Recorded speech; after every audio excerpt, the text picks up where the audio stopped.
పరిశీలనగా తెలుసుకొని నీ హృదయానుసారముగా మా యొక్క ఆలోచనలు కోరికలు ఉండనట్లు నీ పరలోకపు ఆత్మ చేత ముద్రించి సొలొమోను యేసు ప్రభు ఇరువురు కూడా శ్రేష్టమైనటువంటి నీ హృదయపు ఆలోచనలను గుర్తెరిగి నిన్ను అనుసరించి ఉండగా ఆ స్థితిని మాకు అనుగ్రహించండి.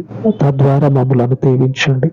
నీ ప్రజలము, నీ స్వాస్థ్యము ఈ లోకమందు నీకు సాక్షులమై ఉన్నటువంటి నీ వారము కృప చూపించి మా జీవితాలను ఆశీర్వాదకరముగా మార్చమని మరొక మారు తండ్రి ఈ ఉపవాస మనవులను దయతో జ్ఞాపకం చేసుకొనమని యేసుక్రీస్తు శక్తి కలిగిన నామమున ప్రార్థించి వేడుకొనిచి ఉన్నాను తండ్రి. ఆమేన్, ఆమేన్. దేవుని శాశ్వత కాలపు కృప మనకందరికీ తోడై ఉండును గాక. ఆమేన్, ఆమేన్.